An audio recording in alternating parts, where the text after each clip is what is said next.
O Chucrute FC é um podcast em parceria com Alemanha FC, Fußball BR e Rádio MW.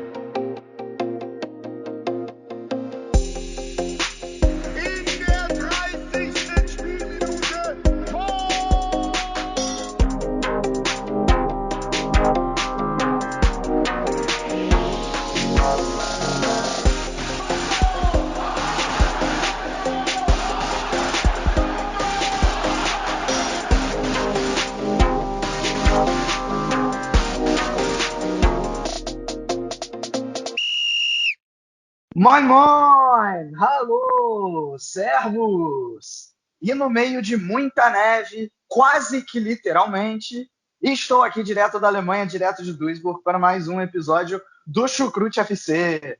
Episódio esse que estamos gravando na maior nevasca, pelo menos da cidade de Duisburg, desde que eu estou aqui. Eu me mudei para a Alemanha em 2014, para quem não sabe, e desde então esse é o, já me ajudem aí nas contas, acho que é o 7º inverno, e até então é a pior nevasca. Obrigado, exatamente. É a pior nevasca aí que eu pego, e a tendência é que fique assim, porque a previsão para a semana, até pelo menos sexta-feira, é de que todas as temperaturas máximas são negativas. Ó, que legal. E eu esqueci de dizer meu nome, eu sou o Vitor Ravetti. E para acrescentar, aqui o podcast é obviamente sobre futebol alemão, mas estamos gravando aí uma hora depois que o Palmeiras foi eliminado pelo Tigres do México. Bom, Jonathan é o nosso primeiro companheiro de hoje. Tem alguma coisa a dizer sobre isso? Olá, Vitor. Olá, Guilherme, ouvinte do Chucrute FC. Eu tenho uma coisinha assim, que o Palmeiras não tem Mundial, não tem Copinha e não tem Mundial. Depois de um bom tempo aí afastado do Chucrute, estou de volta. A verdade é que eu não tenho conseguido acompanhar a Bundesliga como eu queria nessa temporada, muito pela questão também de como a Bundesliga tem sido transmitida, com a OneFootball aqui no Brasil, e é um serviço de streamer por aplicativo. Eu estou sem notebook no momento, então é tudo através do celular, não consigo acompanhar da forma como eu gostaria, Fica tudo um pouco mais difícil. Acabo por ver alguns highlights, alguns melhores momentos, mas bem pequenos, curtos, que às vezes me falta até mesmo base, para poder acompanhar os outros times além do Borussia Dortmund, que é o clube que eu torço. Mas estou contente aí por estar de volta ao Chucrute FC. Não tão contente pela performance que o Borussia Dortmund vem mostrando aí nas últimas partidas, mas é isso, sempre aí acompanhando o futebol alemão. É isso aí. Bem-vindo de volta, Jonathan. Realmente estava aí um tempo afastado, mas sempre bom ter você de volta. Guilherme Monteiro está aqui com a gente também. A gente falou do Palmeiras agora, eu não tenho como não falar. Meus sinceros sentimentos pelo rebaixamento do seu Botafogo.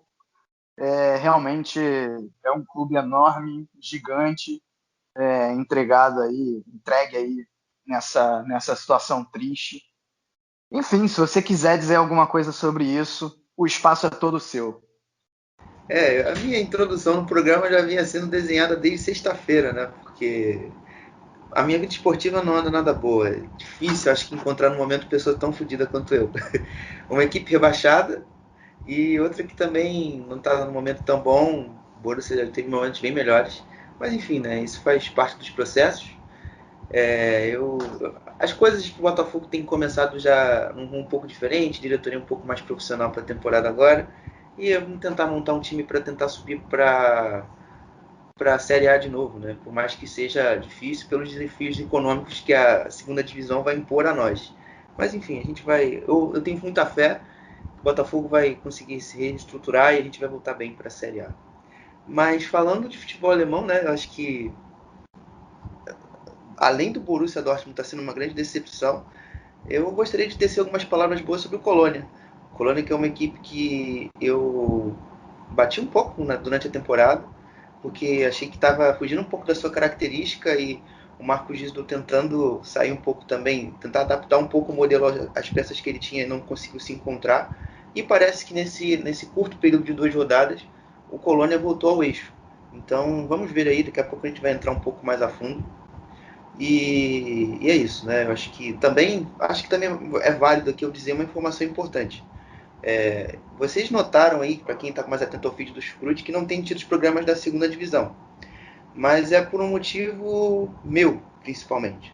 Porque a minha vida também, pessoal, está uma bagunça. E agora eu estou fazendo autoescola pelas tardes, então não tem como eu estar gravando o programa durante a tarde. Enfim, a gente está parado, então o Thiago não vai abandonar vocês. Ele vai sempre estar aqui conosco, participando aqui, botando os áudios dele, dizendo os resumos sobre as rodadas, aí até que eu consiga tirar a habilitação. Se Deus quiser, se o Detran Rio de Janeiro, que é o pior do Brasil, ajudar, eu conseguir tirar logo para a gente voltar a ter os programas da segunda divisão de forma regular. Perfeitamente. Então, acho que dadas essas introduções aí, né, que a gente falou um pouco de futebol brasileiro, falou da nevasca na Alemanha, nevasca que inclusive, né, a gente não vai poder falar da rodada completa, porque o jogo entre Werder Bremen e Arminia Bielefeld foi adiado por causa disso, né? Então, vamos lá, vamos falar aí sobre essa 20ª rodada da Bundesliga.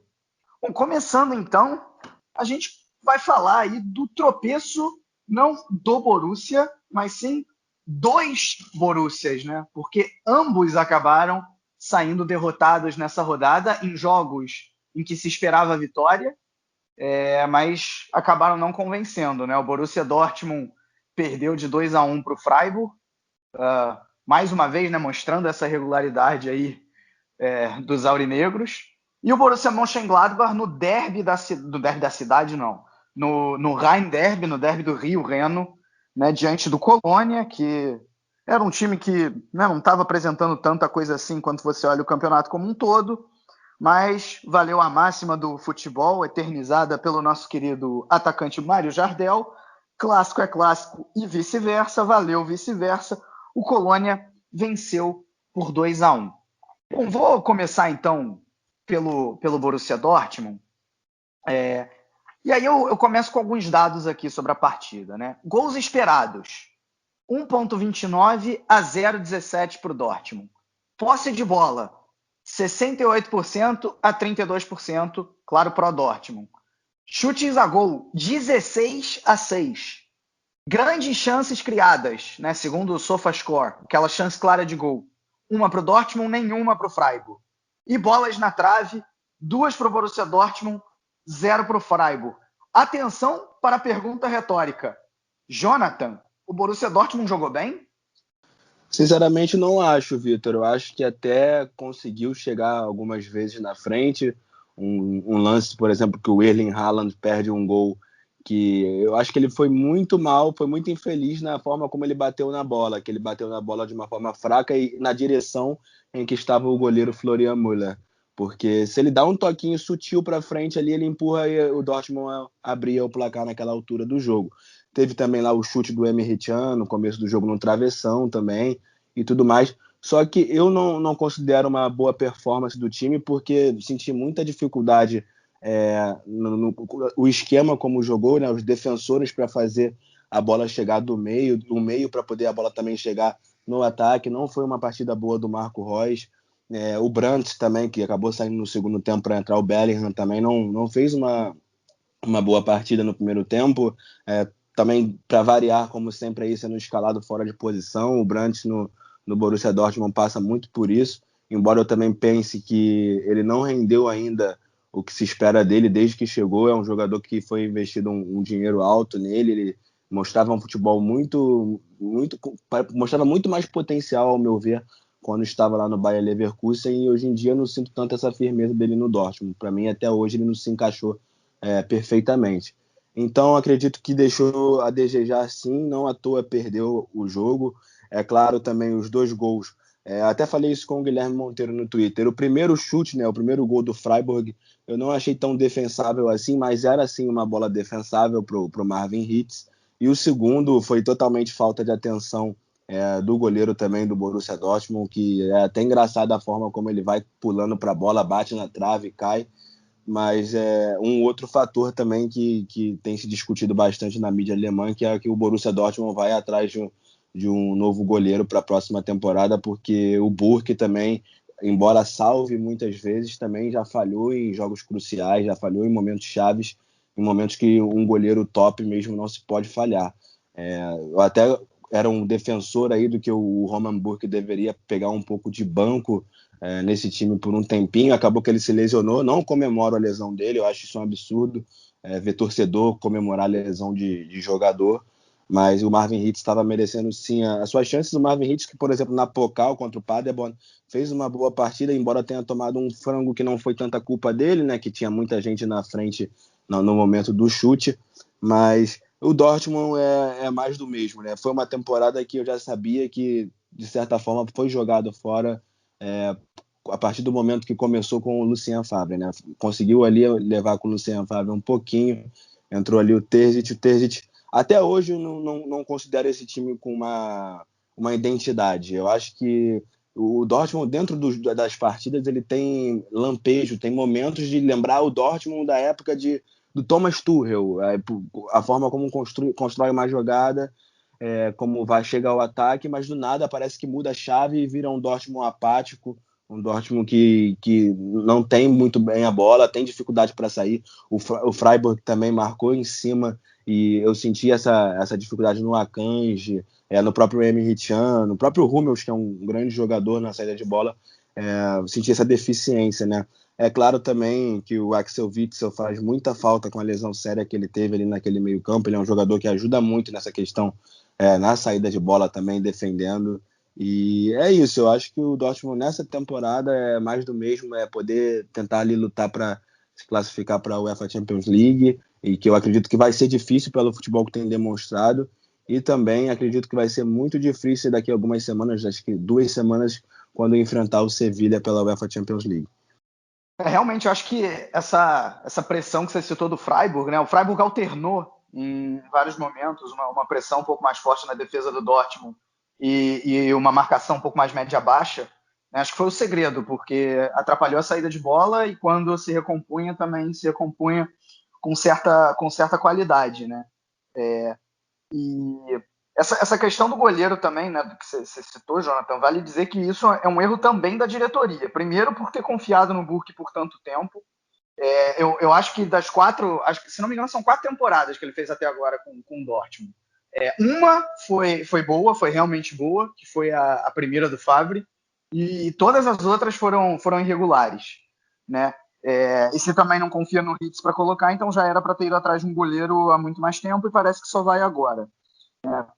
Agora, Guilherme, eu queria que você me dissesse um pouco mais sobre essa equipe do Freiburg também, porque conseguiu vencer o Borussia Dortmund, não é pouca coisa, e dá para dizer até, não seria exagero dizer que, né, rouba, entre aspas, a vaga do Union Berlin como a grande surpresa da temporada, está só a 2 pontos da Liga Europa, e chega aí com um time, né, que não tem exatamente grandes talentos, e está aí muito bem na tabela de classificação.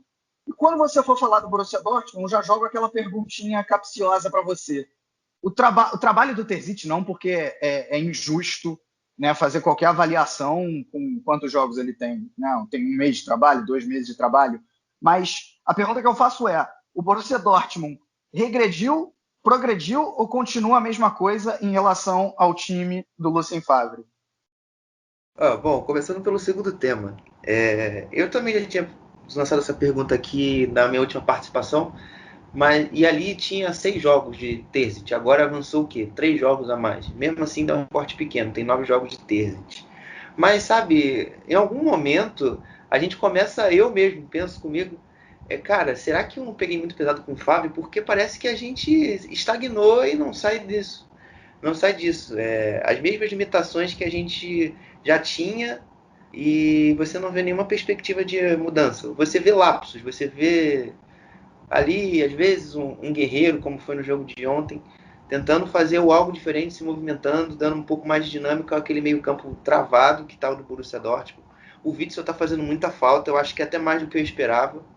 Eu não esperava que o impacto da lesão dele fosse trazer tanta coisa, até porque a fase do Bellingham e a do Kahn cresceram bastante com o Terzic no comando, jogando até de lateral direito, para você ver, hein? Por um cara que 1 ano atrás eu sentava muito pau, ficava muito puto com ele jogando. Então, O tem um Low momento... chegou a fazer isso na seleção alemã, ainda antes de trazer o Kimmich para lateral. Quando o Lange tinha se aposentado, ele chegou a testar o Kahn nessa posição na seleção da Alemanha. Agora o Terzic replicou isso, né? Uhum. Então, você vê, então eu não esperava tanto esse impacto. E agora também tem um outro impacto também negativo, né?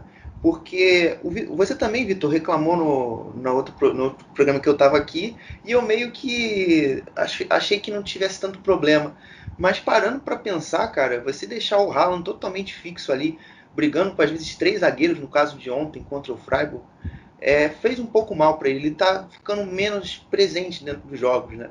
Ele está tão preocupado ali em tentar prender a atenção dos zagueiros que ele não consegue sair um pouco da área, tentar aparecer um pouco mais para o jogo, conseguir participar mais e ser mais importante ali nesse período de construção de jogadas, sabe? E isso parece também, até mesmo que está inquietando ele ali dentro do campo. E a gente vê que ele está muito indignado, muito insatisfeito com a situação. O Royce também. O Royce está numa fase técnica também horrível. A gente sabe, ontem no jogo ele saiu esbravejando. Ele está incomodado, mas a fase técnica dele também não vai bem. E sobre o Freiburg, agora sim, respondendo a primeira pergunta, o Christian Streich está mantendo aqui a base de coletivo que a gente conhece, né? Uma equipe muito forte na defesa, pressionando bem. Bem diferente do jogo do Bayern, né? Que eu também critiquei bastante ele naquele jogo. Que é a estratégia. Nesse jogo não, eu acho que poucos erros ali que o Freiburg tinha no momento de subir a pressão, que nos momentos ali no primeiro tempo, o Borussia conseguia sair bem e conseguia ganhar campo, só que o jogo do Borussia não acelerava tanto, então meio que minimizava esse efeito dessa quebra inicial de pressão.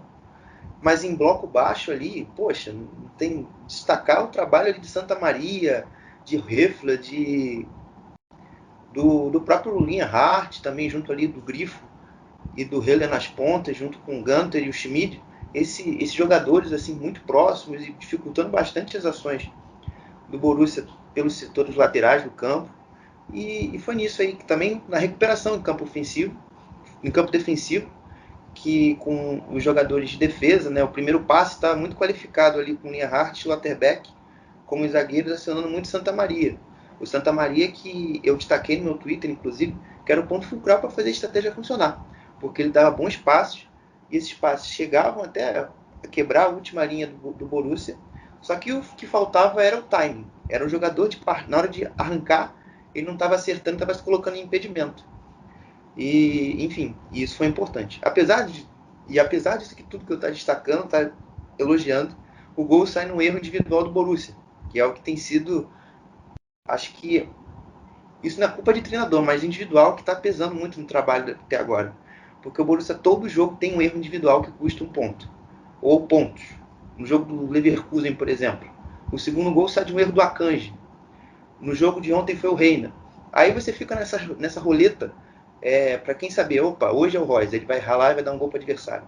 Então tá muito ruim esse momento também mental do Borussia, técnico e mental, para você conseguir superar essa dificuldade que a temporada está impondo.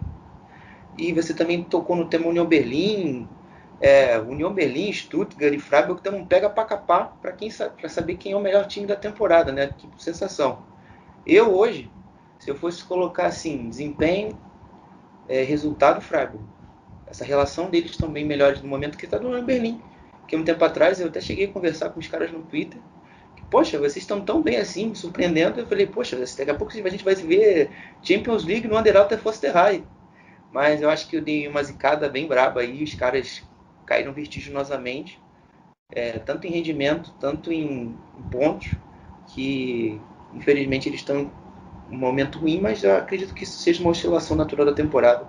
Daqui a pouco deve retomar também o crescimento. Mas hoje, na rodada 20, às 6h24 da tarde, do dia 7 de fevereiro, é o Freiburg, a minha escolha. É certo. Acho que só também em relação a esses gols que o Dortmund sofreu, vamos lá, contra o Mainz, 2 gols de longa distância. Contra o Freiburg, 2 gols de longa distância. Tá faltando um pouco também dessa defesa fechar aí o espacinho do chute, né? Não é pura coincidência. E um fato interessante sobre o Hummels, eu fiquei surpreso com a entrevista que ele deu pós-jogo. porque ele meio que diminuiu assim a atuação ruim do Dortmund. Ele, diferente do próprio Terzic, eu cheguei aqui a elogiar o Hummels de ser um dos poucos jogadores do Dortmund que se indigna com as derrotas. Nessa ele falou, não, o time fez um jogo ok e o resultado que não foi bom, né? Então fica aí essa questão do Hummels. Já o Terzic não, o Terzic falou, não jogamos bem. Que bom, melhor o técnico dizendo que o time não jogou bem do que o contrário, né? Se o técnico achar que as coisas estão indo bem, aí seria um problema maior, né? E o Freiburg, um fato curioso, o Freiburg chegou ao jogo de número 700 na história da Bundesliga, né, desde que subiu pela primeira vez para a primeira divisão em 1993, e até agora tem a incrível marca de 4 técnicos nesse período, né? Ou seja, acho que diz muita coisa sobre a diferença entre Vitor, Alemanha e Brasil. Manda! Outro destaque importante é que o Freiburg não vencia o Borussia Dortmund há 11 anos. A última vitória foi em 2010, 3-1 na Floresta Negra. Não sei quem marcou os gols, mas eu sei que o Klopp era o treinador do Borussia e o Hummels estava no jogo, e o Freiburg tinha vencido a última vez do Borussia Dortmund nesse jogo, 3-1 na Floresta Negra. Pois é, e agora vamos então não só para o outro Borussia, mas também para o adversário do Borussia Dortmund nas quartas de final da Pokal. Acabou de sair o sorteio e os dois Borussias vão se enfrentar. Em se tratando de Bundesliga, o Gladbach, que vinha de 6 jogos sem perder, vinha aí numa ascendente, acabou saindo derrotado para o Colônia, como a gente já comentou.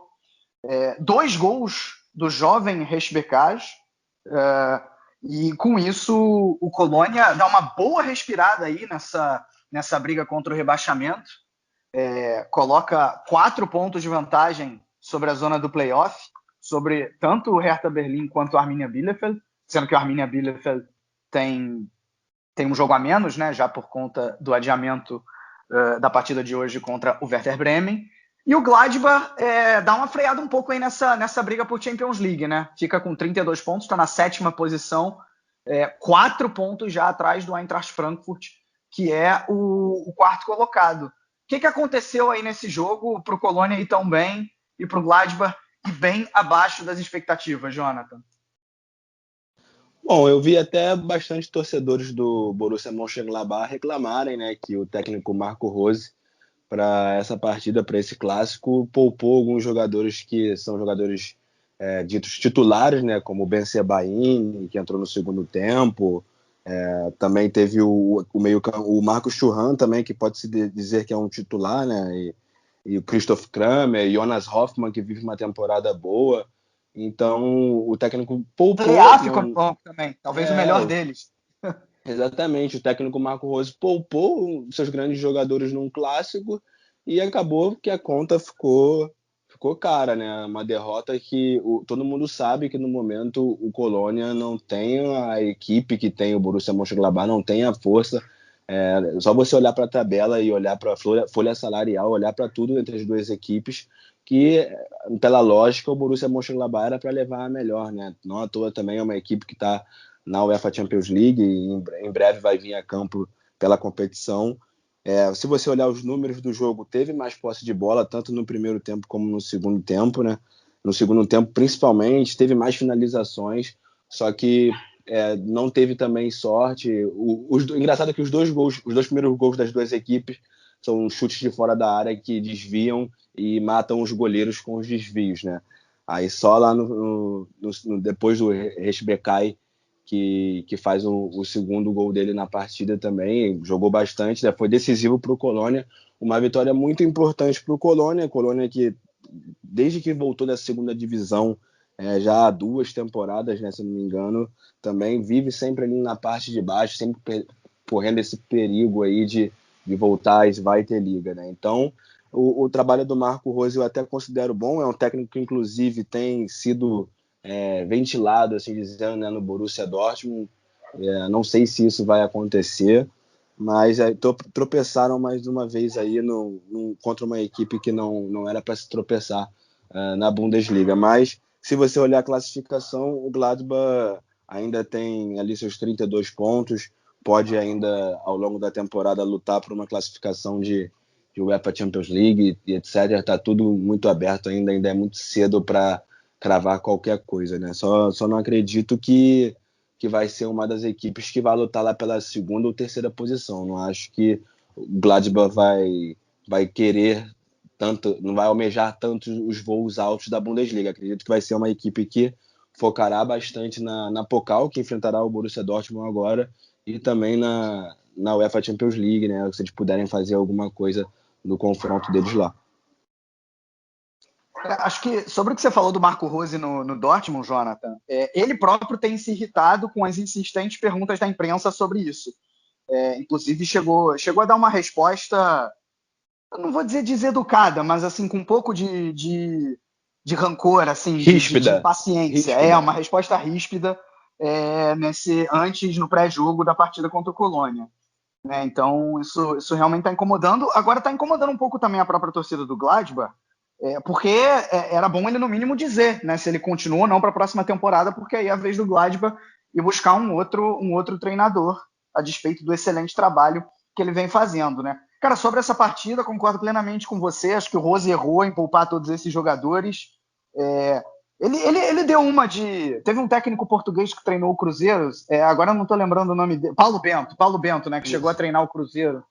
E antes de um jogo contra o Atlético, ele disse que eram 3 pontos como outros quaisquer, né? Demonstrando um total desconhecimento do futebol brasileiro. A questão é que o Rose sabe muito bem o que é a rivalidade entre Gladbach e Colônia, e deveria entender que não são 3 pontos como outros quaisquer. Então, definitivamente não era jogo para poupar.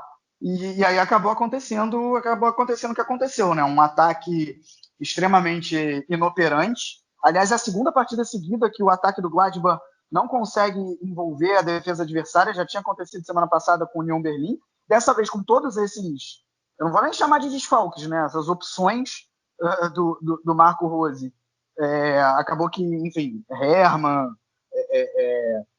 Embolo, Hannes Wolff, né? Acabaram não fazendo uma boa partida, não combinaram bem, pareceram até de certa maneira desentrosados em alguns momentos, pararam na defesa do Colônia, que estava se postando bem, e o Colônia que acabou fazendo uma partida bem acima do esperado, né? O Colônia que, cara, desde que o Guizdou chegou, é engraçado, o Guizdou chegou lá no meio da temporada passada, substituindo o Achim Bayer-Loza, e ele, num primeiro momento, ele acertou o time por completo. O Colônia, né, começou, sei lá, a perder algum jogo em 5, 6.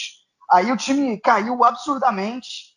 Aí voltou a subir depois. Aí caiu de novo. A gente, inclusive, ficava falando, assim, comparando o Colônia com o Schalke, porque, tudo bem, o Schalke estava perto lá das 30 jogos sem vencer, e o Colônia acho que ficou mais de 15 nesse período. Aí voltou a vencer. É um clube que vive uma montanha-russa, porque agora já está aí de novo, segunda vitória seguida, terceiro jogo sem perder, escapando não, né? Mas dando um fôlego legal para sair do rebaixamento, né? Então, um time que em alguns momentos mostra muitas valências positivas. E eu já pergunto, Guilherme, o que você viu de positivo nesse Colônia, nessa partida, que dá para alentar de alguma maneira o torcedor dos bodes, e claro, diz também sobre essa má partida do Gladbach. Assim, eu já tinha sido, uma coisa na minha introdução, eu tinha sido muito crítico a uma tentativa de mudança de jogo do Colônia, principalmente contra aquelas equipes de nível semelhante a ele, né? Porque o Colônia joga contra Augsburg, tentando propor mais o jogo, contra o Union Berlim também. Inclusive, acho que é o ponto mais negativo foi esse jogo contra o Union Berlim, que o Colônia não conseguiu criar nada, tentando propor, e quando conseguiu se voltar à sua característica, ele conseguiu ser competitivo. E se você for observar nos jogos assim, contra o Werder Bremen, contra o Hertha, contra o Borussia Dortmund, quando a equipe não precisa ter a necessidade de propor, ela consegue ter um desempenho bom. O Guizdou, nesse recente retrospecto, né, eu acho que eu poderia dizer, no jogo do Schalke, que eles vencem por 2-1, também tiram uma seca de vitórias, se não me engano era 15 ou 17 jogos, alguma coisa assim, era de fato um período bem longo. Eles passam a jogar com 3 zagueiros, e esses 3 zagueiros conseguem trazer o que o Colônia precisava, ter o equilíbrio, a defesa e o ataque. A defesa com um zagueiro jovem da base, o Sestic, Bornov e Tsirros. O Tsirros aí, que o zagueiro já tem 3 anos lá de Colônia. Eles trazem essa segurança defensiva. O Meré também tem jogado bastante, inclusive jogou ontem. Trazem essa segurança defensiva e também potencializam a saída de bola. A jogada do primeiro gol nasce num passe de um zagueiro. Ele consegue encontrar ali o Duda e colocar ele em boa circunstância. E esse segundo jogador que eu cito, Duda, é outro ponto que faz com que esse time do Colônia funcione. Ele jogando bastante em apoio, se apresentando para jogadas, tem sido importante ele para dar um passe final, para finalizar e fazer um gol, para dar uma assistência. Então, se ele estiver muito vivo no jogo, ele consegue fazer com que o Colônia tenha uma estrutura ofensiva mais forte. E também com esses reforços que chegaram agora durante o mês de janeiro, né? Chegou o Max Maier, chegou o Emmanuel Dennis, que inclusive no Twitter eu citei que faltava um pouco da presença dele dentro do jogo. É um jogador que até cogitado no Borussia Dortmund um tempo atrás.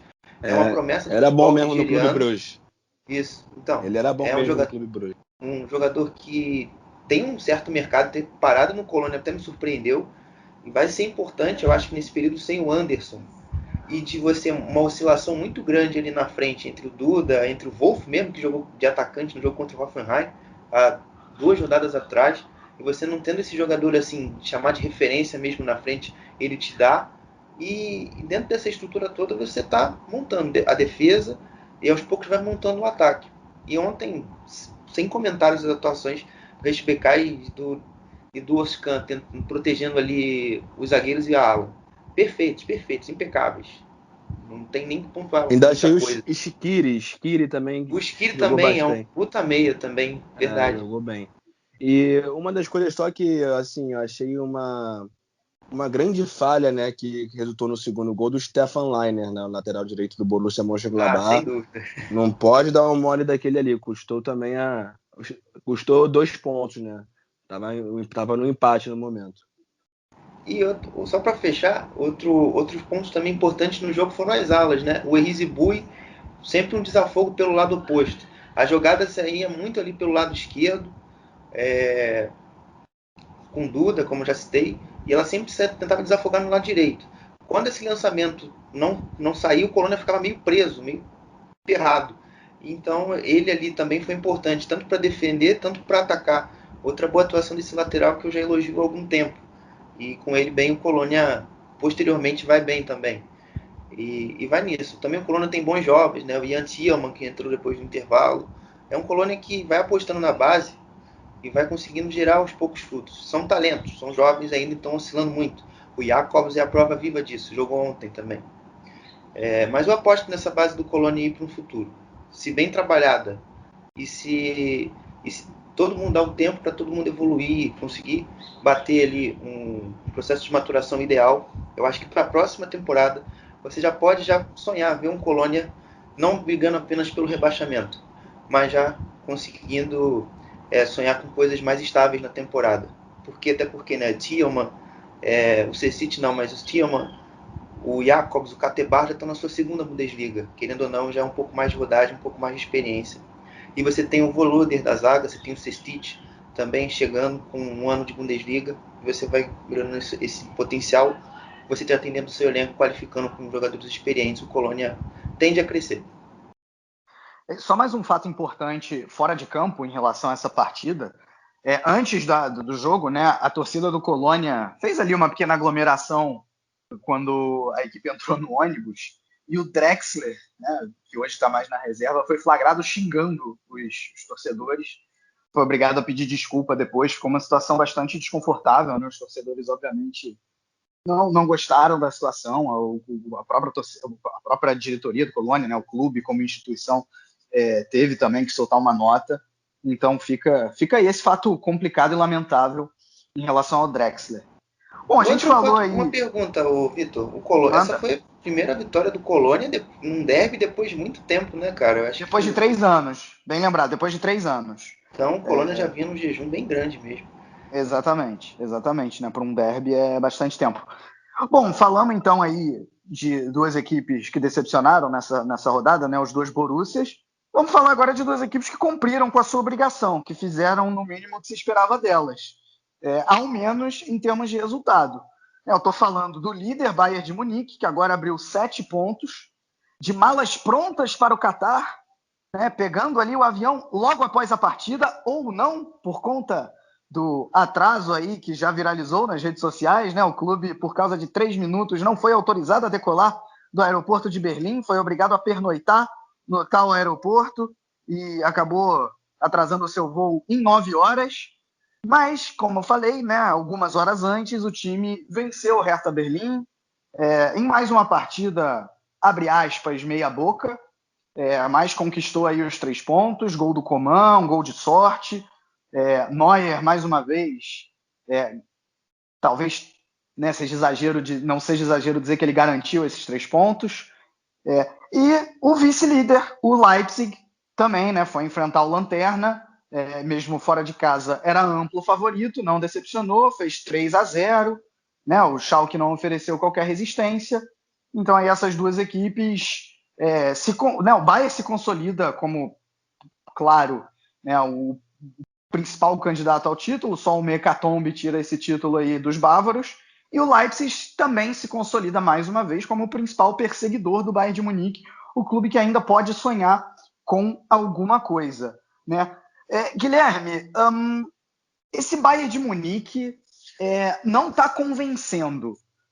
Assim, o que você vê? A gente já bateu aqui na tecla, né, de marcação alta, de transição defensiva lenta, ataque inoperante. O que o Bayern precisa acertar para voltar a ser aquele Bayern que a gente viu na temporada passada, em que pese o grande problema do calendário? Bom, né? Acho que é até difícil falar isso do Bayern, mas acho que algumas peças também. Jogadores como Boateng, Pavard, tem oscilado bastante, né? E você já disse o calendário, né? Até tirando um pouco desse fator. São jogadores que o próprio Alaba também, em certo ponto também na temporada, oscilando, jogadores que já não estão rendendo como a gente esperava, prejudicando também um pouco do sistema. Eu vou ficar com uma análise um pouco restrita, por causa que eu vi apenas o segundo tempo, que eu estava na autoescola. Maldita autoescola, maldito Detran. Mas enfim, do que deu para mim acompanhar esse jogo, o problema totalmente da equipe em conseguir controlar a profundidade, né? Do lançamento vir, não passar entre os zagueiros e chegar na cara a cara com o Neuer. Novamente. E aí, muita bola do Guendouzi atravessando, passando. E esse problema da velocidade dos jogadores do Bayern para acompanhar. Ali você sabe que tem essa metade, né? Idade e físico, calendário. E você já tem a limitação dos jogadores, né? O Boateng, por mais que seja um excelente construtor, dentro dessa estrutura, já não dá mais, tá bem difícil para ele manter esse ritmo. Inclusive, se não me engano, ele deve ser vendido no próximo verão, então não deve ficar no Bayern. Eu acho que é até importante o Bayern, de fato, fazer força para tentar pegar o Upamecano, que é um nome forte do mercado que eles pretendem, e eu acho que vai ser, de fato, uma contratação importante. O Bayern vai conseguir ele ter o equilíbrio defensivo que ele pretende, que ele deseja. Por mais que essa temporada do Upamecano não seja a melhor que eu já vi dele, eu acho que a passada foi a melhor que ele apresentou em nível, assim.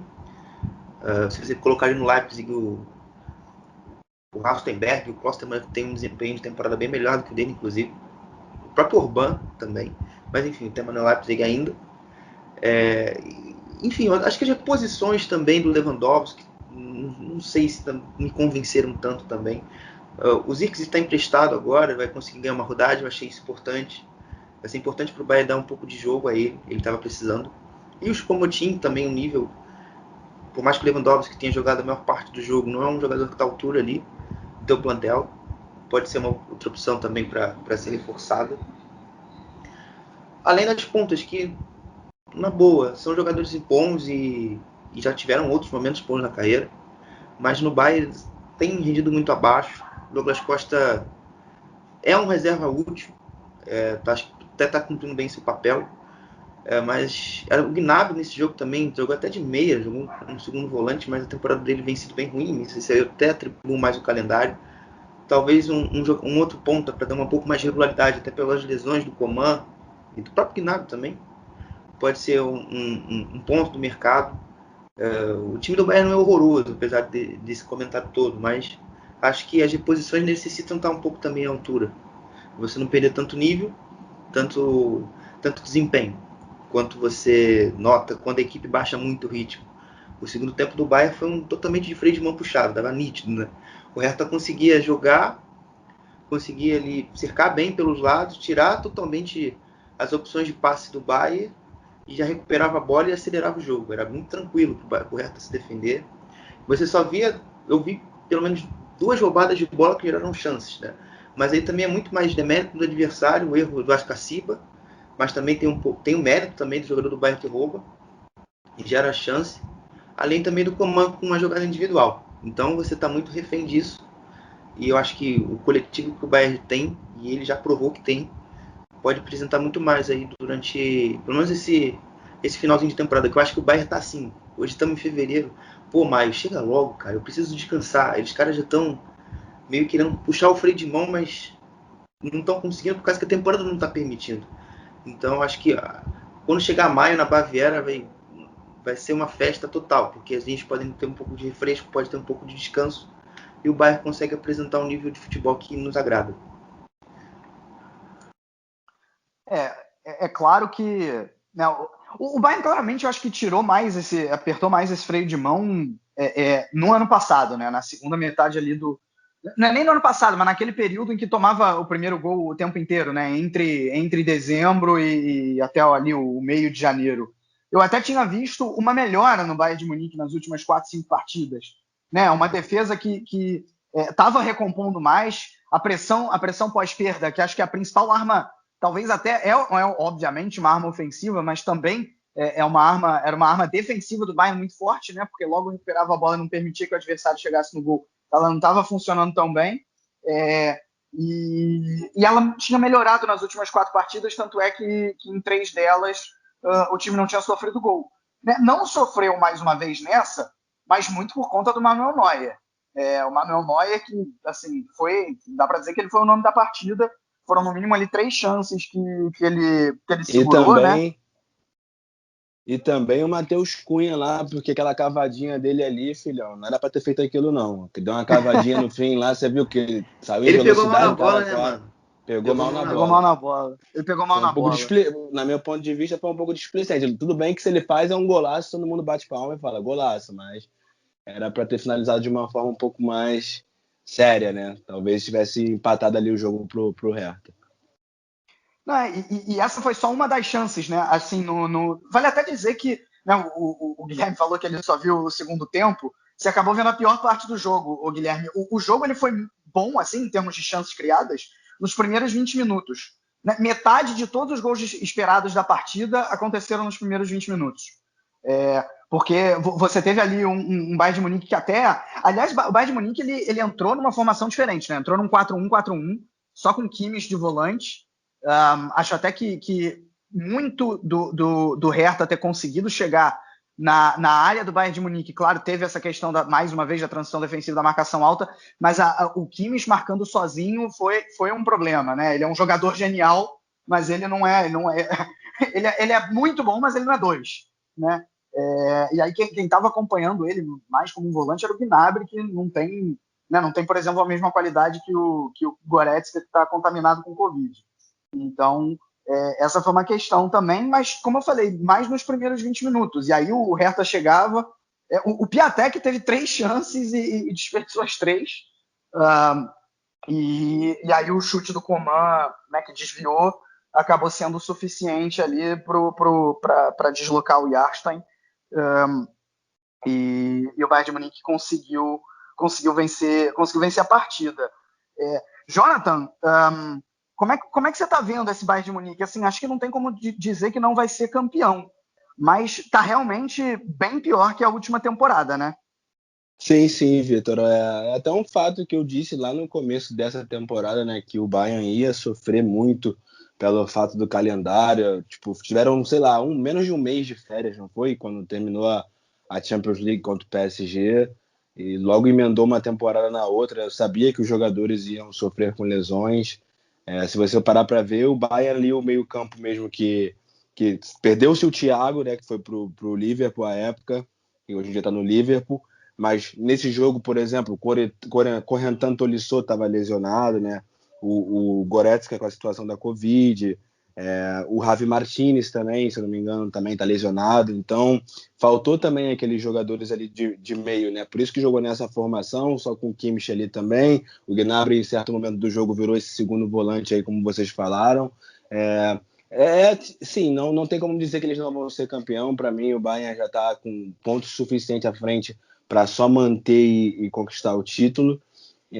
Mas não é aquele Bayern que a gente viu na temporada passada, não é nenhum tipo, assim, para ser o atual campeão europeu e se calhar daqui a pouco vai ser o campeão mundial, mas não é a equipe sensação que está jogando um futebol lindo, que está encantando todo mundo, porque o Bayern, sinceramente, não é isso no momento. O Bayern tem sido eficiente na questão tem sido resultadista, né? Tem conseguido resultados, mas não tem sentido um futebol atraente, um futebol como eu vi aquela fase de Lisboa, né? Principalmente na fase de Lisboa, que para mim o Bayern cresceu bastante ali, não à toa conseguiu conquistar a UEFA Champions League. Mas é isso, eu acho que o Hans Flick vai, depois do Mundial, talvez conseguir organizar um pouco mais essa casa aí, até mesmo porque já foram eliminados da Pokal, vão focar mais diretamente na questão da Champions League, né? Porque, como eu disse, na Bundesliga já estão com uma gordurinha ali que eu acredito que é o suficiente para o Bayern se manter até o fim. A gente sabe que quando eles começam a acelerar é muito difícil alguém freá-los. E é isso, Vitor. Do jeito que eu vejo, como eu falei para vocês também lá no início, ultimamente não tenho conseguido acompanhar a Bundesliga da forma como eu gostaria, mas o pouco que eu tenho visto aí do Bayern de Munique é essa a minha análise. Perfeito. Só não tem como deixar de falar. Fala, Guilherme. Assim, só para trazer um ponto do Hertha, olha, acho que o adversário também faz com que a gente tenha uma expectativa um pouco positiva demais, mas enfim, eu gostei do que eu ouvi do Hertha também. Eu acho que foi importante a gente ver. Eu gostei de ver muito do Luke Backa, um jogador que, inclusive, eu aposto muito em que o Paulo Dardai vai conseguir potencializar durante essa volta dele ao comando da equipe do BSC. E ele já demonstrou que está querendo, tá com confiança, tende a crescer bastante. O Piatek também voltou ao plantel titular. Eu acho que o Hertha, finalmente, depois de algum certo ostracismo, eles vão fazer jus àquele investimento do Lars Windhorst. Eu gostei também da mudança de formação, né? Um pouco, né? Não questão de números, questão de movimentos, né? O Matheus Cunha jogando um pouco agora mais para o lado, ele que vem jogando a maior parte da temporada desse tempo por trás do atacante, com o Labadia também, com a maior parte do trabalho por trás do atacante. O Mittelstadt recuperou a posição na lateral esquerda. Você vê algumas mudanças ali, né? O Stark voltou a ser o zagueiro, mas também muito pela lesão do Torunariga, né? Se não me engano, o Torunariga também tinha voltado. É um Hertha um pouco diferente, um pouco mais mexido, mas é um Hertha que tem a competitividade de volta. É um Hertha que defensivamente mostrou uma estrutura boa e mostrou com espaço que tem aquela qualidade de sempre. Você dar campo aberto ao Hertha é um problema, porque você tem Matheus Cunha, você tem o Quebec, você teve o Radonjic que estreou no jogo e foi uma fumaça incrível, foi uma estreia muito positiva do Radonjic. Além de você também contar com o próprio Piatek, né, que recuperando um pouco mais de espaço. Acho que esse Hertha do Paulo Dardai aí pode dar bom, e aos poucos a gente vai vendo aí o que tem mais de coisa boa para destacar deles aí. Uma coisa que eu percebi do Paulo Dardai, né, que ele voltou e ele logo colocou o Schwolow no banco. O Schwolow, que foi contratado do Freiburg, né, o goleiro. Tem isso também. Foi um dos grandes goleiros da Bundesliga passada, e o Paulo Dardai, que já conhece o Jasten há bastante tempo, da época que ele foi treinador antigamente, né, antes dessa passagem de agora, já colocou o goleiro que era o titular daquela época novamente para ser titular, né? Então foi uma coisa que eu também percebi, que o Schwolow ficou no banco, não foi questão de lesão, não foi nada, foi decisão do treinador. E nos 2 jogos que ele colocou o Jasten já desde a partida passada, o goleiro atingiu as expectativas, né? Foi muito bem.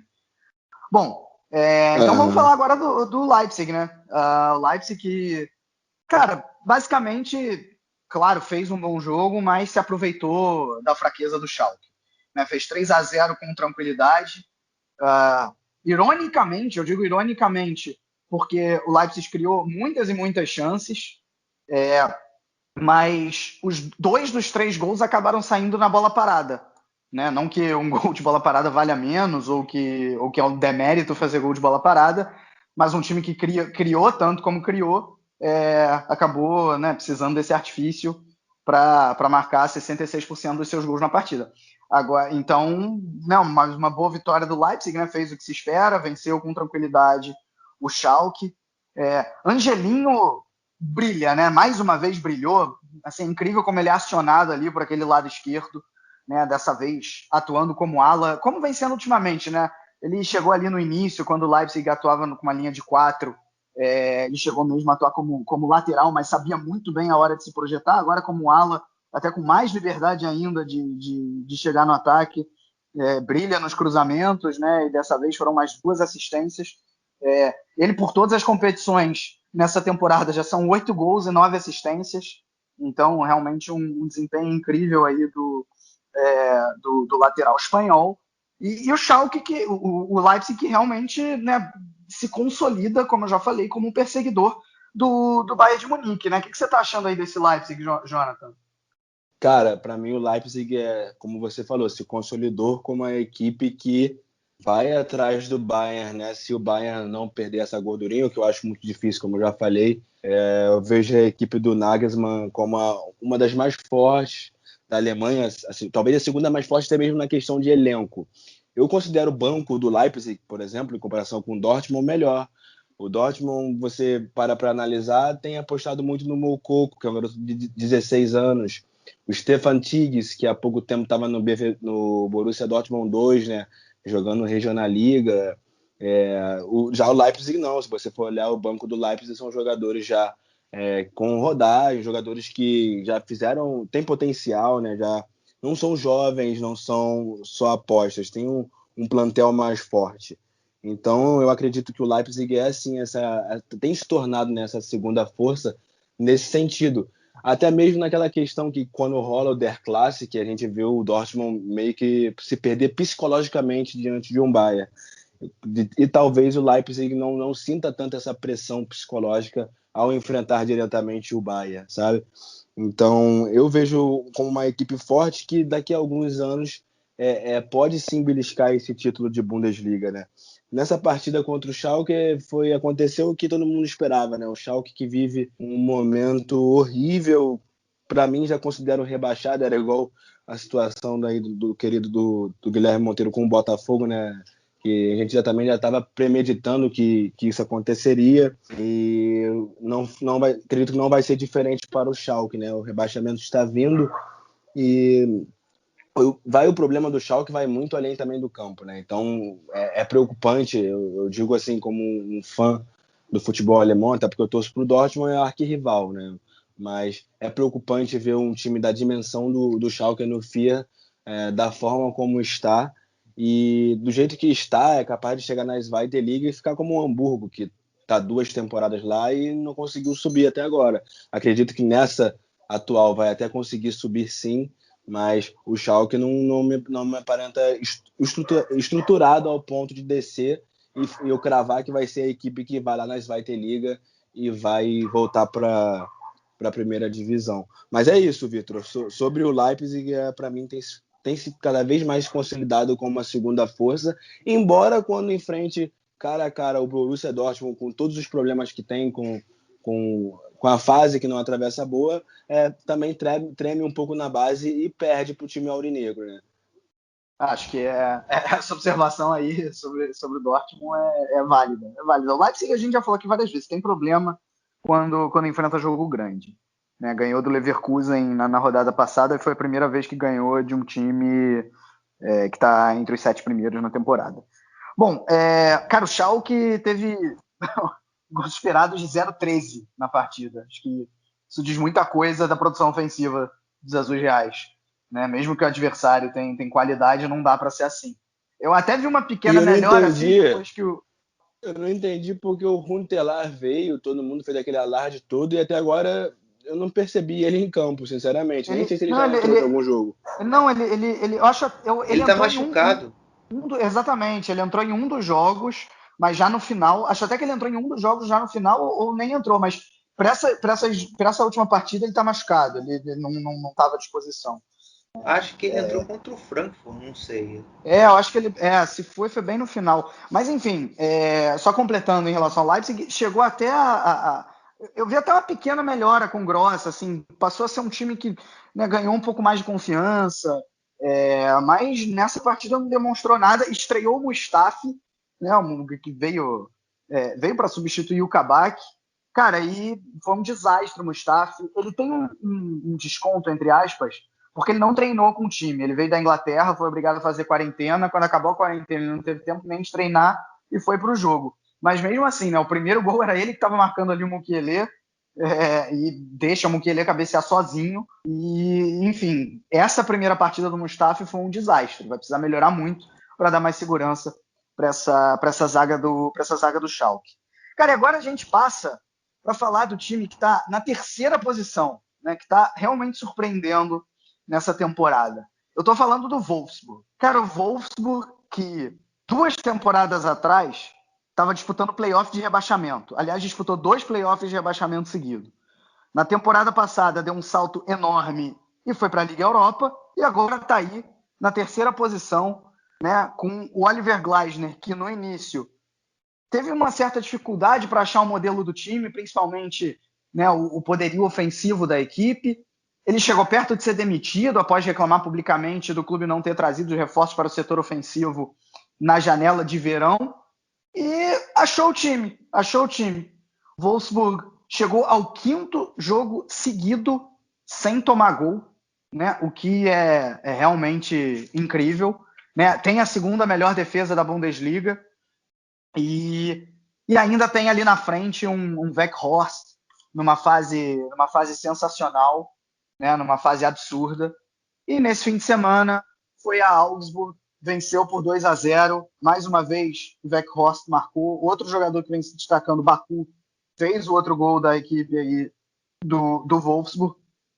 E tá aí realmente, né, contra tudo. Não vou dizer contra tudo e contra todos, porque é um time que tem, né, não é o poderio ofensivo do Bayern de Munique, do Borussia Dortmund, não chega nem a ser o do Bayer Leverkusen ou do Schalke, mas é um time que tem, né, uma folha salarial comparado aos outros times da Bundesliga relativamente alta, então não vou dizer que é contra tudo e contra todos, mas um time que não se esperava que ia chegar nessa terceira posição no início da temporada. Guilherme, qual que é o segredo desse Wolfsburg para tomar tão poucos gols e mesmo sem ter um sistema ofensivo tão refinado, né, um time que troca muitos passes no ataque, envolve defesas adversárias, como que ele consegue chegar aos gols e vencer as partidas? Assim, tem uma frase, acho que nos esportes americanos, que é ataques ganham jogos e defesas ganham campeonatos, né? O Wolfsburg parte do seu jogo dessa premissa, né? Curiosamente, o que o Glasner xingou tanto, ficou tão revoltado com os reforços que não tem para o ataque, a defesa fez com que ele, com esses reforços nesse verão, fizeram com que ele ganhasse peças, ganhasse variabilidade e ganhasse eficiência e desempenho, consequentemente. O Lacroix, que eu inclusive elogiei no meu guia da Bundesliga pessoal, que é ser um grande jogador e está se mostrando, foi, para mim, um dos melhores zagueiros da temporada. O Ridolbaco, que chegou ali no finalzinho da janela, vindo do mais, é um cara que é um coringa, um cara que joga de volante, joga de lateral direito, joga de ponta direita, como tem jogado. E eu acho que desses dois jogadores aí você tem a sua espinha dorsal, desses dois reforços aí para a defesa. Eu destaco eles inicialmente. E claro, é o sistema, né? O Glasner sempre variou muito desde que ele chegou. Ele começou em 4-4-2, depois passou para um 3-4-3, 4-3-3, até que se firmou nesse 4-2-3-1 e faz com que essa equipe tenha sido competitiva. Não na técnica, mas na muita disposição, no desejo dos jogadores, na intensidade que esses jogadores empregam. O Steffen e o Baco são jogadores extremamente aplicados na marcação. O Steffen é um jogador que tecnicamente talvez não seja um dos mais dotados da liga, mas é um cara que é muito um pressionador nato, um cara que não desiste dos lances. A mesma coisa o Arnold e o Gerhardt, eu acho que esse cara, depois que passou a ser o jogador por trás do atacante, ele cresceu muito. Ele sempre que foi um jogador que já até jogou de zagueiro também, mas a maioria da carreira fez como um médio, né, como um primeiro ou segundo médio, um segundo volante. Jogando por trás, ele se recriou de novo, tem sido muito ativo dentro dos jogos, né, tem conseguido se conectar esse participar muito com o Paulo Otávio, principalmente com o Steffen, ali pelo lado esquerdo, tem sido importante. E sem falar, claro, né, a qualidade que você tem para sair para o jogo com o Arnold e com o Schlager. Dois jogadores que sabem construir muito bem o jogo, fazem com que o Wolfsburg funcione na sua estrutura de saída de bola e de segunda até terça final do campo, para chegar no Baco e no Embabu pelo outro lado. E claro, também você também tem uma confluência da sua proposta de jogo com os adversários, né? Os adversários realmente que gostam muito de oferecer o campo ao Wolfsburg. O Wolfsburg é um time que gosta do espaço, sabe ter esse espaço e sabe ser efetivo no espaço. Então, ele tem também se aproveitado da característica da maioria das equipes que ele tem enfrentado na liga e fazendo o seu jogo fluir. Mas eu acho que o principal ponto, o principal destaque é a defesa e a dedicação dos jogadores ao defender e ser solidário com o seu companheiro. E você tendo um centroavante como o Weghorst, qualquer chancezinha, qualquer bola que sobra lá na frente faz o gol, amigo. Ali você tem um poderio absurdo. Além também da sua bola parada, né? Eu acho que fica muito difícil a gente não falar do John Brooks, que é um cara que nesse tipo de jogada tem uma leitura fenomenal. Poucos jogadores na Bundesliga têm uma leitura tão boa assim de uma bola parada de um escanteio e de uma falta lateral quanto esse jogador. É um jogador que me agrada bastante dentro desse plantel e que, se eu pudesse trocar com o Akanji hoje, eu não pensaria duas vezes. É um zagueiro assim que eu acho que é bem subestimado, apesar da idade também, mas é um zagueiro que eu gosto. Você ainda tem um Pongratic no banco, também sofreu muitas lesões e também não aparece tanto. O Pancastos também é um goleiro que, apesar de experiente, já é bem calejado, um goleiro muito bom, tem uma segurança defensiva. Sem falar ali que você tem, eu acho que o principal ponto débil desse time seria a lateral esquerda. Por mais que o Paulo Otávio teve uma boa atuação nesse jogo contra o Augsburg, eu acho que é o ponto fraco. É o cara que tem dificuldade técnica, mas que quando falta técnica vai na vontade, vai na disposição e consegue compensar.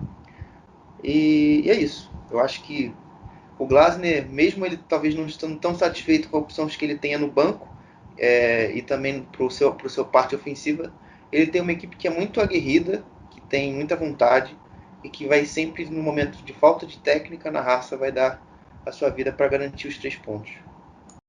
Eu tô de acordo com tudo que o Guilherme falou, principalmente dos jogadores que ele falou, né? Acredito que ele também falou do Maxence Lacroix, que foi um achado, né, desse Wolfsburg lá no Sochaux da França, um zagueiro que caiu como uma luva na equipe, tem jogado muito ao lado do John Brooks. Nessa partida contra o Augsburg, eu gostei bastante do Gerhardt, que apoiou muito ali, chegando pela direita, sempre pela parte ali do campo, tanto que ele cruza uma bola que o Ridley Baco faz o gol, mas está em posição irregular no momento, e esse gol é anulado. Mas também os jogadores que ele citou ali no meio campo, o Maximilian Arnold e o Schlager, que são muito bons com a bola no pé, são muito bons distribuindo o jogo. Não sinto dificuldade nesses jogadores quando pegam a bola e levantam a cabeça para poder achar um passe, são bem, bem inteligentes. E falou também aí do Brooks, né, na questão da bola parada, mas muito também pelo Maximilian Arnold. Para mim, ele e o Trimmel são dois jogadores que, com bola parada, você chama eles ali para bater um escanteio, uma falta próxima à área, e eles vão arcar a bola certinha dentro da área lá.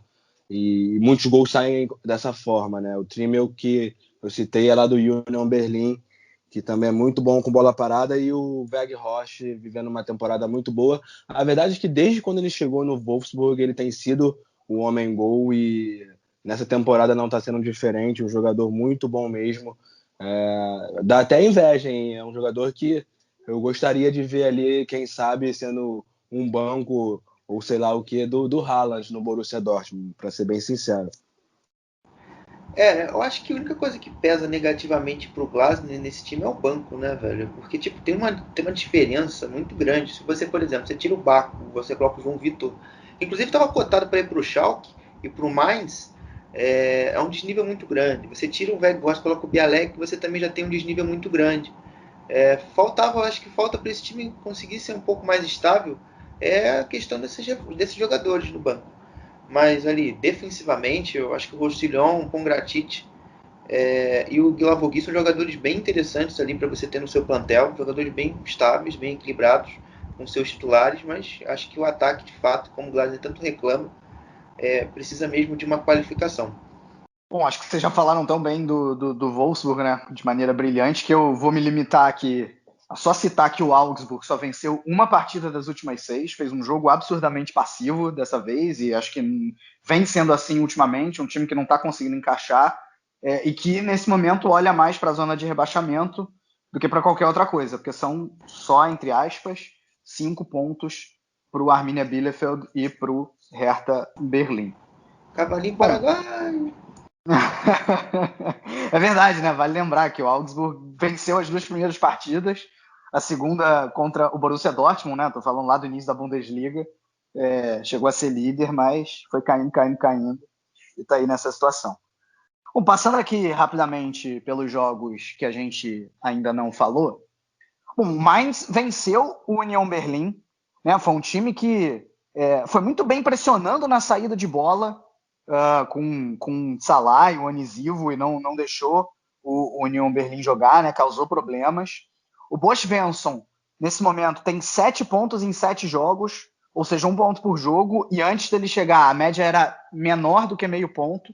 Né? O Mainz ainda está na zona de rebaixamento, ainda está numa situação bastante delicada, mas venceu 2 dos últimos 3, né? Então isso é alguma coisa. Tipo, são 4 pontos para a zona do playoff. Ou seja, principalmente da maneira que o time vem jogando, dá para sonhar, e vale dizer, né, que os 2 melhores jogadores, ou melhor, os 2 jogadores em que muita gente depositava confiança no Mainz, que eram o Quaison e o Mateta, não jogaram nessa partida, sendo que o Mateta nem está mais no Mainz. Então, curioso aí o Bosch Svensson achando, né, uma certa renovação nessa equipe e fazendo o time jogar. A ironia dessa partida é que o Mainz conseguiu piorar, né, depois ficou com um jogador a mais, o Schlotterbeck, zagueiro do Union Berlin, acabou tendo uma partida para não esquecer, né, porque ele cometeu o pênalti que originou o gol do Mainz e ainda foi expulso depois. E o Mainz consegue essa vitória, e o Union Berlin já está 4 jogos sem vitória. Mais uma vez tentou muito ligação direta, né, quando não tem o Kruse, só que dessa vez não deu certo. Quando deu, o Florian Miller, goleiro do Mainz, estava lá para garantir. E o Union Berlin, claro, ainda faz uma campanha muito boa, mas mesmo o sonho de Liga Europa, ele vai ficando mais distante. E temos um time que se recuperou absurdamente nessa rodada. Estou falando do Leverkusen. O Leverkusen que na semana passada tinha sido eliminado pelo Rot-Weiss Essen da 4ª divisão na Copa da Alemanha, enfrentou o bom Stuttgart, mas conseguiu uma vitória maiúscula, né? Fez 5-2. Em gols esperados, foram 4,6 gols esperados na partida. Para quem não está acostumado com essa estatística de gols esperados, assim, isso é muito. Para você chegar a mais de 4 gols esperados numa partida, você precisa criar muitas chances claras e criar muitas chances, né? E foi o que o Leverkusen fez. Foi um time que, usou muito da habilidade, da qualidade do Diaby e do Bailey pelas pontas. Mas se nas últimas partidas era um time que dependia unicamente dos dois, e os dois não estavam conseguindo dar sequência a muitas jogadas, o time tinha uma posse de bola absurdamente estéril, dessa vez não. Né? Dessa vez os dois combinaram bastante com o Demirbay, com o próprio Schick. Dessa vez o Peter Bosz não inventou de entrar sem atacante de referência, como tinha sido semana passada contra o Leipzig, e deu certo. Né? O Demirbay fez 2 gols, Bailey 1 gol, 1 assistência, o Diaby deu 3 assistências, chegou os dois, né, tanto o Bailey quanto o Diaby, chegando bastante na linha de fundo, e aí o Leverkusen atacava realmente com todo mundo, né? O Wirtz também foi muito bem, atuando mais centralizado. Enfim, realmente uma partida muito melhor do Leverkusen, e uma partida muito desorganizada do Stuttgart, né? Defensivamente, assim, uma partida realmente de se lamentar do Stuttgart, mas que pelo menos tem um ponto positivo do Kaladzic, fez 2 gols, é o cara que quando a bola é lançada na área consegue cabecear para dentro, ou mesmo chutar para dentro do gol, e dar esperança aí para o Stuttgart na frente, né? Já Vamang Tuca, Gonzalez não foram tão bem assim. nessa partida contra o Leverkusen. Agora, uma coisa importante da gente dizer é que quando estava 3-1, tivemos um lance polêmico. Eu detesto falar de arbitragem, então vou falar bem rapidinho. Não foi por causa disso que o Stuttgart perdeu, não, o Leverkusen foi melhor, mas teve um suposto pênalti, uma mão na bola de um dos zagueiros do Leverkusen. O juiz não deu pênalti, e aí na sequência do lance, o Leverkusen foi e fez o terceiro gol. Né? No momento o jogo estava 2-1, se esse terceiro gol não conta, e o Stuttgart faz o gol de pênalti, ia ficar 2-2, e talvez a situação ia ser diferente na partida. Mas, de todo jeito, o mais importante dessa partida é o Leverkusen foi bem e volta aí com toda a força na briga pela Champions League. E para a gente fechar, outra grande surpresa, né? A gente falou do Wolfsburg, o Frankfurt, que na partida de hoje contra o Hoffenheim, venceu, fez 3-1 nos últimos 9 jogos. São 7 vitórias e 2 empates. O Kostic está numa fase sensacional. Hoje ele fez um gol e deu 2 assistências. Assim, é o dono da ponta esquerda em todo o jogo. Né? Ele tem muita velocidade, chega para finalizar na área. Dessa vez arrancou ali pela esquerda no terceiro gol, colocou na cabeça do André Silva, que é outro jogador que está sensacional. Eu tenho até aqui os dados, né? Ambos nos últimos 5 jogos. Kostic, 2 gols, 5 assistências e 18 passes decisivos. E o André Silva, 6 gols. Eu estou falando só das últimas 5 partidas. Aliás, agradeço ao perfil do Twitter, o Bundestats, né, dando os devidos créditos, que me forneceram essa estatística. Né? Então, o Frankfurt realmente fazendo aí uma campanha sensacional. Agora, não quero dar a ducha de água fria na torcida do Frankfurt, mas nesses 9 jogos só teve uma vitória contra time da parte de cima da tabela, entre os 10 primeiros, que foi sobre o Leverkusen. E um dos empates foi contra o Mönchengladbach, que também está aí. Né? Tirando isso, apenas partidas contra equipes mais tranquilas de se jogar, mas de todo jeito, está vencendo, e não é porque você está jogando contra equipes que não estão tão bem que você vai ganhar todas. E o Frankfurt está justamente fazendo isso, está na 4ª posição, vai brigar por Champions League. Bom, e o que eu falei do Augsburg agora há pouco vale também para o Hoffenheim, né? 5 pontos só acima da zona de rebaixamento, muito irregular, depende muito do Kramaric, algo definitivamente aí para o Sebastian Hoeneß, pensar para as próximas partidas. E sempre lembrando, né, já falamos nisso, Arminia Bielefeld e Werder Bremen, partida que seria disputada hoje, não pode ser disputada por conta das fortes nevascas. Domingo, às 11h20 da noite, no horário da Alemanha, ainda a partida não foi remarcada. Né? Vamos aguardar aí para ver quando que vai ser essa partida.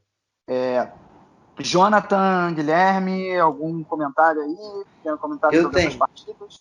Manda. Bom, eu vou fazer primeiro uma saudação. A saudação dos torcedores do Werder Bremen, né? Que viram a sua equipe festejar mais um ano de vida nessa... Acho que foi 4ª ou quinta-feira. Dia 4 de fevereiro foi aniversário do Werder Bremen. Os caras completaram, se eu não me engano, foi 122 anos de fundação. Aí a torcida do Werder Bremen fica a minha saudação. E sobre algum jogo da rodada, eu vou ficar com o jogo do Hoffenheim do Eintracht Frankfurt e destacar também, por mais que o Hoffenheim tenha uma fase horrível, o Marco John, um ala aí do time do Hoffenheim, que ganhou espaço nesse período final do ano passado, no lugar do Cessenhon, e tem feito uma temporada bem interessante até. Ele tem jogado bem, tem se destacado, nesse jogo não foi diferente, fazendo bastante movimentos em diagonal, ali, fazendo aquilo que a gente chama de facão, tentando fazer algo diferente nesse meio campo aí que foi bem abaixo, né? Muito dependente, como o Vitor fala, do Kramaric. O Ruud também teve até uma participação bem razoável, mas o Baumgartner e o Sama Sesseku, em uma tarde muito ruim, o Chris Richards também para sair jogando muito mal, jogador que veio da base do Bayern, que até eu tinha esperança que ia poder render bem no Hoffenheim, né? Mas por enquanto não teve uma boa atuação. E no Frankfurt também destacar, se você falou do Kostic, eu vou ficar com o Tuta, o zagueiro brasileiro que tem ganhado cada vez mais espaço aí depois que o Abraham se aposentou. Uma partida muito segura ali pelo lado, exatamente ali do Marco John, que junto com o Durmi hoje o Kamada tentaram fechar bem o lado direito. Tuta bem seguro saindo jogando e também defendendo bem a área nas poucas chances, né, que o Belfodil trouxe também junto com o Kramaric ali na frente. Um jogador brasileiro aí que pouca gente sabia, né, tirando os setores do São Paulo, vem se mostrando um talento importante. E que com essa zaga comandada pelo Hinteregger, que por mais que não tivesse feito gols, apareceu também muito bem ofensivamente, e com o Indica, que fez um gol, fazem bem essa fortaleza defensiva do Eintracht Frankfurt.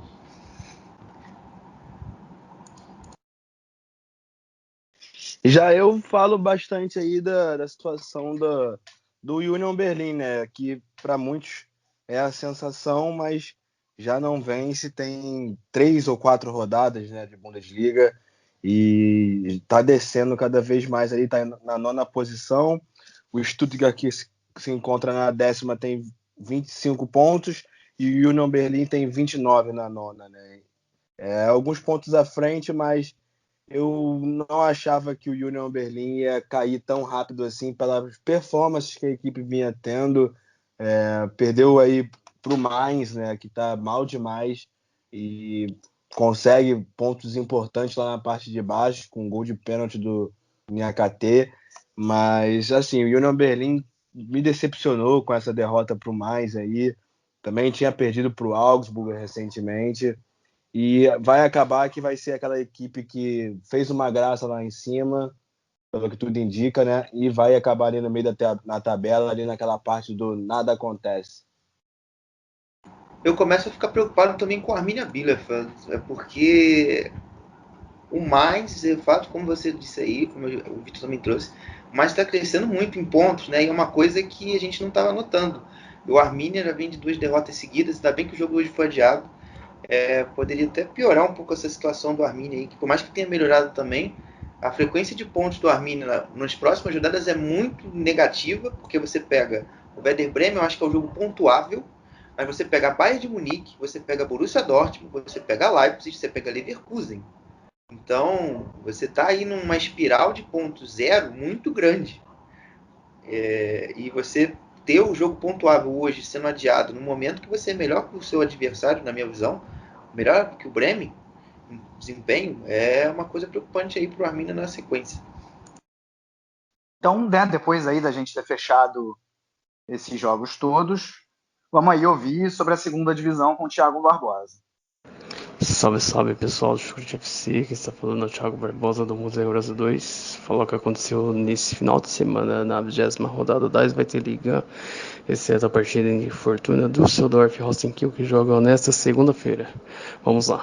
Na sexta-feira, o Ergs Big Hour recebeu o atual líder Hamburgo e ficou no 3-3. Simon Terode marcou 2 gols, desta vez indo a 19 gols. O outro jogo da sexta-feira, o São Paulo em recuperação recebeu o Sandhausen e os Piratas venceram pelo placar de 2-1. Nos jogos de sábado, o Darmstadt recebeu o Nuremberg e a equipe da Baviera quebrou a sequência negativa de 6 jogos e venceu por 2-1. No outro jogo que aconteceu no sábado, o Eintracht Braunschweig recebeu o Hannover 96, sendo realizado o Niedersachsen Derby, e os Rottens venceram por 2-1 de virada. O outro jogo do sábado, o vice-líder Bochum foi até Osnabrück pegar o time da casa, e os camundongos venceram por 2-1, se mantendo na vice-liderança. Nos jogos de domingo, o Greuther Fürth, terceiro colocado, recebeu o Lanterna Augsburg Kickers e venceu de virada por 4-1. Branimir Rigota marcou 2 gols no jogo. E o outro jogo do domingo, o Karlsruher recebeu o Johannesburg e ficou no empate sem gols. A partida entre Paderborn e Heidenheim foi adiada por questões meteorológicas e a DFL vai agendar uma nova data para a partida. E a classificação ficou assim: o Hamburgo na liderança com 41 pontos, seguido do vice-líder Bochum com 39 e o terceiro colocado, Greuther Fürth, com 38. O Racing, que é o quarto colocado, com 36, mas pode voltar à terceira colocação se vencer sua partida diante do Fortuna Düsseldorf fora de casa. Já na zona de rebaixamento, o Sandhausen é o 16º com 18 pontos, a primeira equipe da zona de playoffs. Os rebaixados seriam hoje o Eintracht Braunschweig em 17º com 17 pontos e o Lanterna 18º Augsburg Kickers com 12 pontos. Esse foi o melhor que aconteceu nessa 20ª rodada da Zweite Liga. Um grande abraço a todos e até a próxima. Bom, obrigado então, Thiago. E hoje não, né? No fim de semana tivemos a volta da Frauen Bundesliga, que já começou com 3 jogos adiados, né? Frankfurt, Duisburg, Bremen, Freiburg, Essen e Sand, pelo mesmo motivo, né, de Arminia e e Bremen, né, por causa da neve, mas os 3 jogos envolvendo os 3 primeiros colocados aconteceram e foram exatamente como o esperado, né? O Wolfsburg venceu o Turbine Potsdam, o Hoffenheim goleou o Bayer Leverkusen 6-0 e o líder Bayern de Munique venceu o Meppen 7-1. Eu conheço esse resultado, 7-1. Bom, o Bayern de Munique tem 39 pontos, o Wolfsburg tem 34 e o Hoffenheim tem 28. Seriam os 3 aí que iriam para a UEFA Champions League feminina. Né? E como esse episódio já está bem longo, acho que o mais longo da história do Chucrute, Jonathan, sem mais delongas, quem são seus 3 jogadores destaques e o gol da rodada?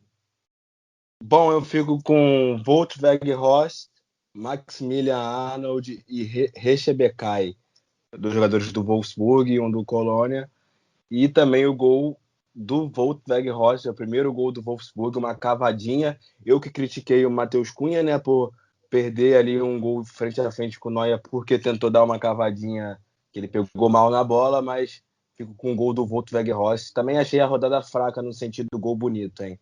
Teve o gol do Florian Wirtz também, que ele cabeceou no momento certo, no ângulo do goleiro do Stuttgart, mas o gol mais bonito para mim foi esse do Wout Weghorst mesmo. Guilherme? Bom, o meu gol da rodada, eu vou também ficar no grupo das cabeçadas, o gol do André Silva, o 3-1 lá do Frankfurt, vai ser ele, meu gol da rodada. Os meus destaques, eu vou ficar com o Kostic, acho que vai ser bem difícil também não pôr.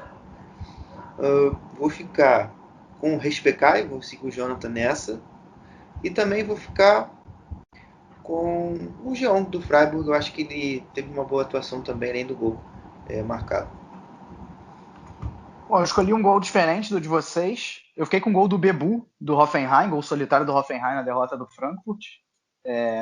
Deu ali um drible, chamou para dançar, finalizou muito bem. Né? Foi realmente, como o Jonathan falou, uma rodada pobre de gols bonitos. E meus destaques, Kostic e Respecai. E eu acabei ficando com o Diaby também, pela exibição, pelo Bayer Leverkusen. Gente, só antes da gente fechar, uma palavra. Nada mais do que uma palavra. Jonathan, quem ganha hoje? Kansas City Chiefs ou Tampa Bay Buccaneers? Isso. Kansas. Eu não faço Perfeito. a mínima ideia, eu não entendo sobre nada disso. E você, Guilherme Monteiro? Pô, eu sigo com o Jonathan aí, man. Eu não sei nada de NFL, eu não entendo nada de esporte americano. Se me perguntasse quem vai ganhar a corrida da Fórmula 1 no dia 27 de março, eu saberia, Lewis Hamilton. Isso aí você pode entrar. Isso aí você pode entrar naquele podcast lá, Aline, e se estiver do Matos, depois que ele falar de tudo sobre isso, né? Pois é, bom, só pra deixar claro, meu palpite é Tampa Bay Buccaneers, mas vamos ver no que dá. Bom, fechamos então, um grande abraço a todos e valeu!